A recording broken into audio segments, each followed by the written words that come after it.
turn on the scoreboard because it is game time and it is scoreless. On the first episode today, we'll start with our hat of the day. Then we'll talk about the QB crapshoot in the National Football League. We'll also talk about the playoff predictions, and we'll go over a little Yankee offseason lookout. So today's hat of the day is the Erie Seawolves alternate identity, the Moon Mammoths. The Erie Seawolves are the AA affiliate of the Detroit Tigers. The idea of the moon mammoth is based off of real woolly mammoth bones found in Erie, Pennsylvania. If you were to go to a moon mammoth baseball game, you'd find the number 2 prospect in baseball, shortstop Kevin McGonigal, and number 8 prospect in baseball, outfielder Matt Clark. This hat depicts a woolly mammoth that is purple, wearing an astronaut helmet that is on the moon. Its main colors are purple for the brim, purple in the mammoth, and you'll see black for the normal part of the cap, as well as a brightish blue button on top. That is your hat of the day. And let's move on to our official first section, the QB crapshoot in the National Football League. So the worst teams in football typically need a quarterback, maybe outside of the Giants this year. But when you look at the recent draft classes, meaning the last 3, going from this year's, which is hard to judge, to last year's, which you can judge some off of, to 2023, the best quarterback was not taken the first overall pick. And the last 3 have had QBs go up to 1-1. So if we look at the 2023 draft class, the real order, the Panthers selected quarterback Bryce Young from Alabama at the first pick, and the Texans selected C.J. Stroud at the second pick. With the fourth pick, the Colts selected Anthony Richardson. With the 33rd pick, the Titans selected Will Levis. If I were to actually rank these quarterbacks, I would have C.J. Stroud at the 1, have Bryce Young at the 2, and then we fall into a pit of ass with Anthony Richardson and Will Levis. Neither are starting quarterbacks. I had Richardson at 3, Levis at 4, because Richardson can run. Will Levis is just a massive meme. So Bryce Young isn't a bad quarterback. I just think CJ Stroud's better. And I think that's a main point I want to hammer home here. When you draft a quarterback at the 1, you're likely to get a guy that can be a starter. Even if you want to get Trevor Lawrence, he's not the most elite quarterback. He's a good quarterback. Rarely are you going to hammer a guy that is just absolutely atrocious, that you just can't play him. Moving to the 2024 class, obviously Caleb Williams went to the Bears at 1, Jaden Daniels to the Commanders at 2, Drake May to the Patriots at 3, Michael Penix, interesting pick, to the Falcons at 8, JJ McCarthy, 9, the Minnesota Vikings at 10, and Bo Nix to Denver Broncos at 12. I ranked the quarterbacks, and I think there's a pretty clear top 3. You can debate on the order. Drake May is definitely the best, I think, what he's shown this year with the Patriots. And then I had Caleb Williams at the 2, just because I don't trust Daniel's injury history. He has multiple injuries to multiple parts of his body. And then just because he doesn't absolutely suck and can do something for his team, obviously because of the 1 seed, I have Bo Nix at 4. And then Michael Penix, who has 2 torn ACLs, I believe, at this point, is coming in at the 5 spot. And then I don't think there's really any starting quarterback other than Geno Smith that is just as terrible as Ryan McCarthy. Moving on to 2025, there were really only 4 quarterbacks who've actually played this year from their team, and I'm not counting Quinn Ewers. At the 1, Cam Ward was taken from the Titans out of Miami. At pick 25, the New York Giants selected Jackson Dart out of Ole Miss. At pick 40, the New Orleans Saints selected Tyler Shough from Louisville. And at 144, the Browns selected Shedeur Sanders from Colorado. And I think there's a clear worst here. It's Shedeur Sanders. He turns over the ball so much. He's had some promising games, but I don't think the Browns can reasonably stick with him as their franchise quarterback. He's at my 4.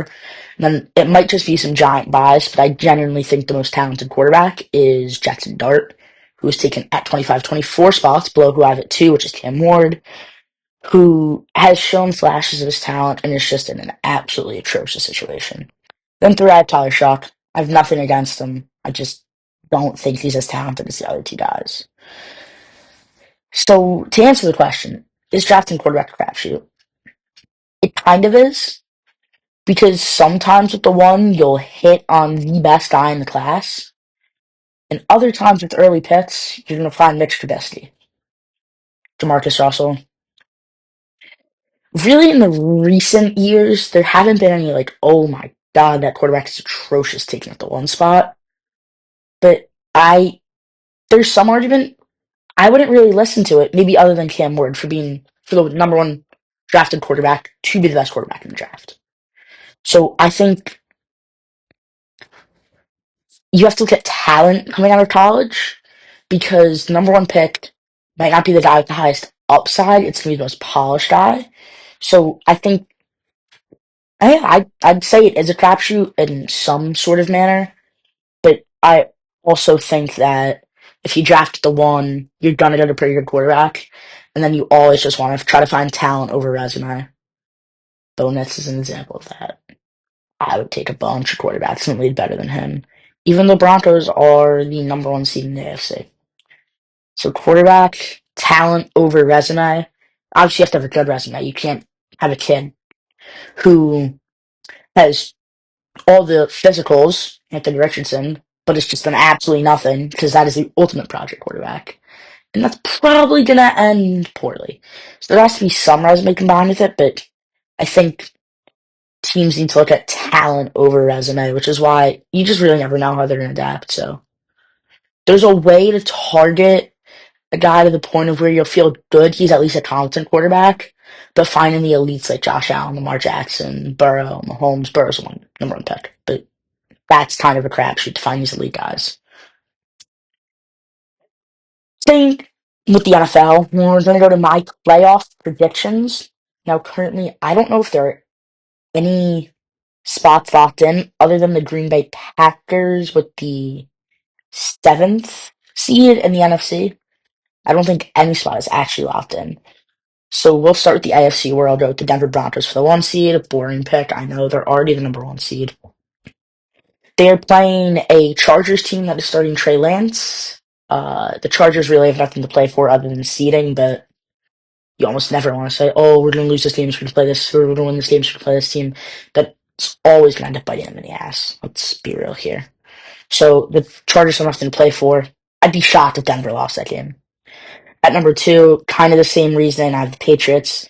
Their loss to the Raiders earlier in the year is actually why I don't think they can get the one seed. It's based off of record of common opponents, and the Broncos are 2-0 against the Raiders, while the Patriots lost week one to that Raiders team, meaning they're one of their two wins. I just don't see the Patriots losing to such a poor Miami Dolphins offense and team. I mean, they beat the Buccaneers last week, but I don't believe in it. So I have the Patriots comfortably at two.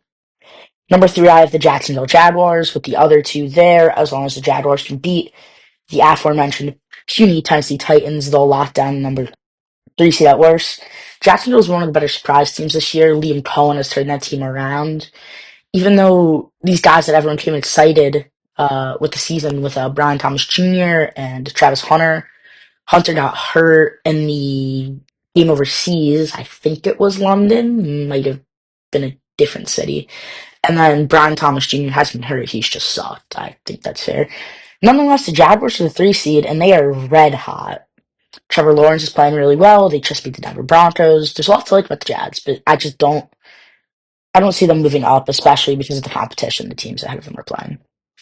At number four, and this is the big one, this is the winner of Sunday Night Football between the Baltimore Ravens on the road going to Acrisure Stadium, I believe it's pronounced, to play the Pittsburgh Steelers.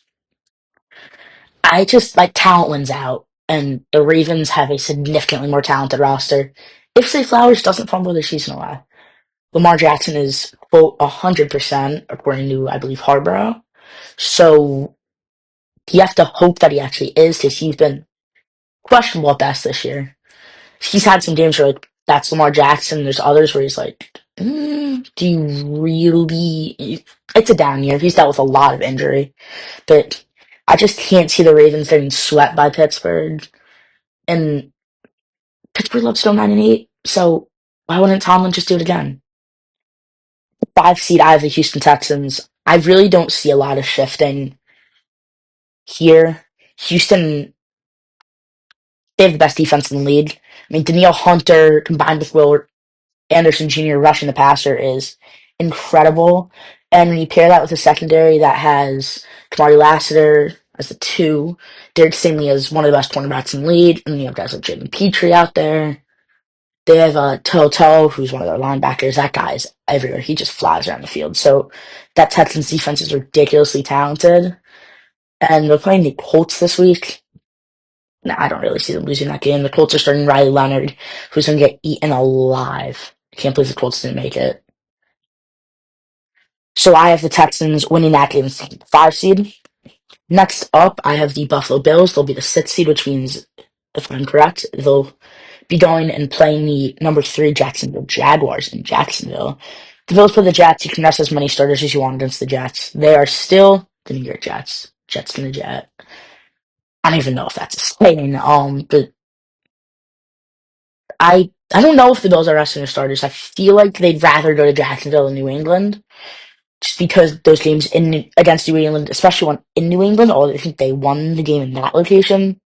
That's a division game. You never want to play that. And I think the Bills trust a vet like Josh Allen more than stay almost new into a Jacksonville Jaguars team. But besides that, I just don't see how they can lose to the Jets, no matter who they start. The Jets want to lose, the Bills want to win, and the Jets just suck. So I think they'll win that game. And then, as I mentioned previously, the Los Angeles Chargers, they'll be my 7 seed. They're not going anywhere in the playoffs. They're going to get beaten by New England if I had to guess. Although crazy things have happened, like Miami over Ohio State. But the Chargers have no offensive line, and they're resting their starters very smartly. Because Justin Herbert, every time he goes out there, gets beaten like a pinata at a fourth grader's birthday party. Not fun. So I just don't see them beating a Broncos team that's fighting for the 1 seed, while the Chargers are actively just not playing. So just to that, I have the Denver Broncos as the 1 seed in the AFC, the Patriots as the 2, Jaguars at the 3, Baltimore Ravens beating the Pittsburgh Steelers on Sunday Night Football to sneak into the playoffs and get beaten by the Texans. They're the 4 seed, as the aforementioned Titans at 5. Buffalo Bills are the 6 seed, and the LA Chargers are the 7 seed. Moving to the NFC, I'm actually going to save the number 1 and 5 seeds for last. At the number 2 seed, I have the Chicago Bears. They still have something to play for. It's the 2 seed. You'd rather be the 2 seed than the 3 seed. Definitely. The 2 seeds and gets playing injured Packers team. They're locked into that 7 seed spot. Compared to the 3 seed having to play one of the NFC West Titans. So the Bears obviously have something to play for. Home field, and be nice for them to win some games. I believe I was talking about the Chicago Bears. Bears, I think they're going to beat the Lions. The Lions, disappointing season for them, and as I said, the Bears do not want to play a tough NFC West team. Which means at the 3 seed, I have the Eagles. I'm pretty sure they're locked into the 2 or 3, and as saying the Bears are going to win. The Eagles will win. I don't believe in Jalen Hurts. That's a discussion for another day. Got a whole segment about that. But it's still the Commanders, and the Commanders, what a fall from grace they had. No Jaden Daniels, and I believe they're still on Josh Johnson, their third stringer. So I just don't see how the Eagles will lose that game. Not that it would matter if the Bears win. At number 4, and this requires a lot to happen, the Tampa Bay Buccaneers. I think they're going to squeak in at 8 and 9 because I don't see them losing the Panthers twice. I wasn't sure it happened once, and as bad as the brand of football Buccaneers have played, losing to the Dolphins, they're 7 and 9. I just don't see how they lose to a team like the Panthers, who have been a huge surprise. No diss to the Panthers. I just can't see how that happens twice. If it does, I'd be shocked. Now, even if the Panthers lose, that guarantees an 8 and 9 team will get in. But then we'll turn our attention to Sunday because the Panthers Bucks game is tomorrow. I'm recording this on Friday the 2nd, so if this comes out late, don't diss me if I'm wrong. But we'll wait till Sunday for the Saints Falcons game. If the Saints win that game and the Bucks win, the Buccaneers, not the Panthers, sorry. The Buccaneers have that 4 seed and they have home field advantage. If the Buccaneers lose, which means the Panthers win, the Panthers clinch automatically at 9 and 8 and they get in. If the Buccaneers win, But then the Falcons beat the Saints in Atlanta on Sunday. Atlanta sets up a three-way tiebreaker with the Panthers and Bucks, in which the Panthers have the advantage due to a record against or in conference or I'm guessing in division record, but mainly record against. They have the advantage there. So the Panthers get in. So the only way the Bucks can get in is with a win of their own and a Tyler Shuck and the New Orleans Saints. Been red hot since he took over win, which I can see happening. I know sorry, not the Ravens. The Falcons just played really well on Monday Night Football. I just feel like Shuck's got a little magic in that game. Nothing to play for. Watch the kid ball. He's been a pleasant surprise. So that's why I have the Bucks. We're going to skip the number 5 seed because that is Saturday Night Football, which I believe should have been on Sunday Night Football, but that's a completely different discussion and not one relevant to the NFL playoff prediction. At the number 6 seed, I have the Los Angeles Rams. The Rams play the Cardinals, I believe, so they'll win that game even if they rest their starters. It's a difference of playing the Eagles versus playing the Buccaneers if they were at the 5 seed, which would be a Niners loss combined with one of their wins. I have a feeling they'll beat the Cardinals, but if it's backup defense, Brissett could 100% go nuts with Michael Wilson. So if for some reason you have a Week 18 fantasy game, start Michael Wilson. Heard it here first.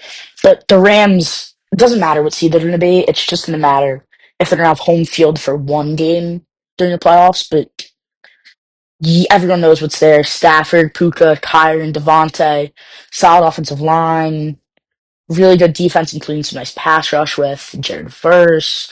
Nate Landman's a dog at linebacker. They've developed the corners. Fist and Kobe Turner in the middle of that defensive line. It's a really, really good team. So, and they've showed it all year that they're able to win games. They had one of the toughest strengths of schedules in the league, and they're still 11-5, looking to go 12-5.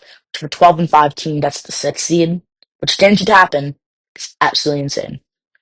And number 7, the Green Bay Packers. They are 9-6-1. They're locked into this spot. No matter who they play, whether it's the Bears, who I predict, or the Eagles, they're going to lose. No Mike Parsons. Jordan Love's concussed. Their whole team's hurt. Maybe they can squeak out a win, but they're not going to go far. I have them at the 7. Even though Love is playing. You don't know. It's kind of tough. Or no, Love is not playing, sorry. Jordan Love's not playing. It's going to be Clayton Tune, I believe, not before announced. So yeah, they're going to be 9-7-1. I don't care who they're playing. You don't lose to Clayton Tune. I believe it is. Yeah. Okay. Moving on. No. Oh. Whoa. Being weird. Sorry. Moving on. We're going to look at a Yankee offseason layout this day after Tetsuya Yamada signed at the Astros, which I'll be real broke my heart. I'm not going to go too crazy here because I could talk for an hour about the Yankees, but let's start here. According to John Heyman, they reportedly have an offer on the table to Cody Bellinger. According to multiple sources, including guys like Buster Olney and Mark Feinstein, they're not willing to budge because they don't want to bid against themselves, which makes a ton of sense. But I don't understand why that has hamstrung the rest of the offseason.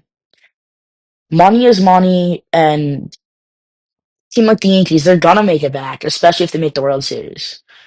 I mean, I know Steinbrenner would have loved the winning merch never brought in 2024.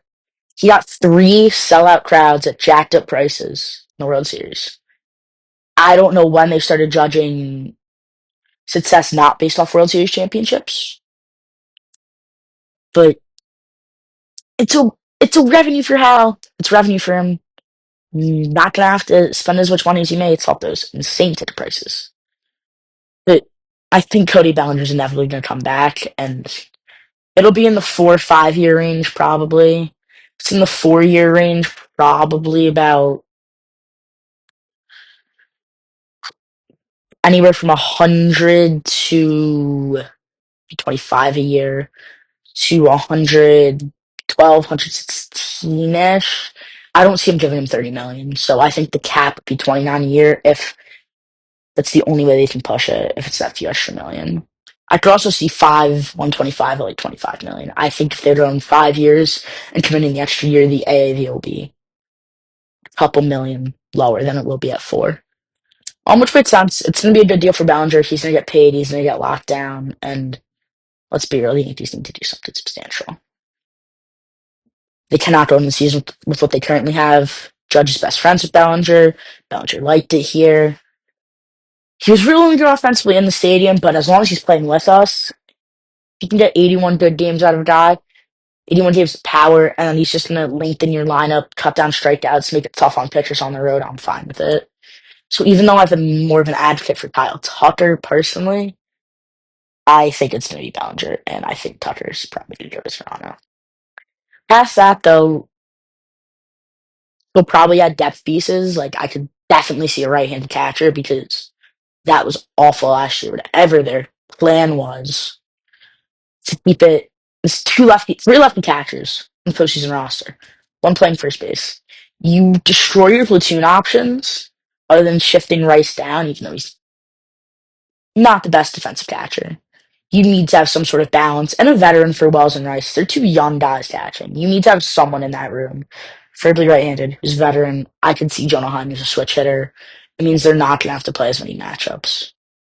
I think they'd rather have Rice as an emergency catcher, so I definitely think even if it's someone super random and on a really, really, really cheap deal, like $1 to $2 million, someone that is not going to excite any Yankee fans, I think they'll have a new backup catcher. They have their two guys in the infield, and I don't expect them to get another outfielder.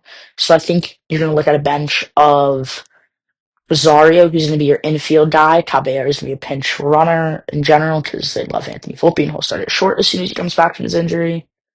They want to get more options for Boone to play, which will probably do wrong. I hate Aaron Boone, but he'll have matchups. So I think it's less significant and less critical that they add more to the offense outside of Bellinger, the backup catcher, who is right-handed. So they hit well last year with this group, and you just hope Trent Grisham is what he is. Otherwise, you'll just rock with Dominguez or Jones. So I'm fine with that. Now, if you sign Bellinger, you gotta choose between the aforementioned and the recently mentioned Jason Dominguez and Spencer Jones. I'll tell you, they're not going to carry five, really six outfielders if you count Stanton. Can't really do it, but in this case, I will. As outfielders, you're in a tough spot. So that's where the starting pitcher market, which was ridiculously jacked up by the Orioles, I'll call it foolish trade with the Rays. I don't know what they found in Shane Baz that they think is so elite, but the trade market is really jacked up, and I think Jack Curry, insider at Yes, has told Yankee fans the unfortunate truth. He was spot on about Tetsuya Omai. Maybe you see him dabble into the 1 year market for a starting pitcher, but they believe Garrett Cole and Carlos Rodon are come back 100%. I don't. I don't think Cole's going to come back 100%, but as long as he is by October, they don't care. I do fear with the rotation they have right now, which is Fried, the one, the ace will start opening day, obviously. Two is going to be Cam Schlittler, one of my favorite pitchers in the league. And then you come to kind of the oh shit spot. Luis Seal, Will Warren, Ryan Yarbrough, and then you have Owen Rodriguez Cruz, who's the top prospect, has some depth, as well as Paul Blackburn, who got the shot before him because he's on a contract. So the depth is there, but you're diving deep in the three depth guys. So I think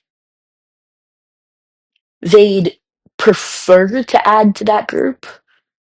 It might not be a guy Yankee fans want, but I think they'll get at least someone to rely on because I don't know how they can trust Yarbrough to manage innings as well as Schlittler, who's never pitched as much, and Warren, who did last year, and Keogh is just incredibly injury prone. So it wouldn't shock me if they go find someone, especially if they can get him for Dominguez/Jones and lesser prospects. So maybe Mackenzie Gore, but that's going to be a high price. Same with Freddie Peralta. But I think as long as they bring back Bellinger, you're going to see a starting pitcher addition. So I think you're going to have your bat, Bellinger, outfield bat. I mean, it's Tucker. You'll have your back catcher, maybe one other platoon option. Maybe a platoon outfielder who's right-handed, but that's going to be like a dirt cheap deal. They've already added a lot of depth, like the 2025 Mets can lead MVP Nick Torres. So he's a guy, not to sound like Chris Collinsworth, who's going to come in and He'll find a spot, likely in AAA, but he'll find a place on this team if they need him to. They've added a lot of depth with minor league contracts. Yeah, wrapping this up, I think you can see some cheap bullpen additions. Maybe I think JC Starr to be going for a lefty, get Clevenger. Maybe if they add a starter, they'll trade Heel for more home. But I think you're really looking at what a lot of Yankee fans call disappointing offseason. Outfield bat, back catcher, maybe a starting pitcher, depth relievers. They liked the team last year, which I don't understand, but I think that's the direction we're inevitably ending gonna end up going. And I'd just like to thank everyone for watching this first episode or listening. The scoreboard has shut down. Score is 3-0 with 3 topics spoken on today. Tune in next time for more NFL and MLB Tates. And this is your host, Matthew Thompson, coming off air. And remember, every game starts scoreless.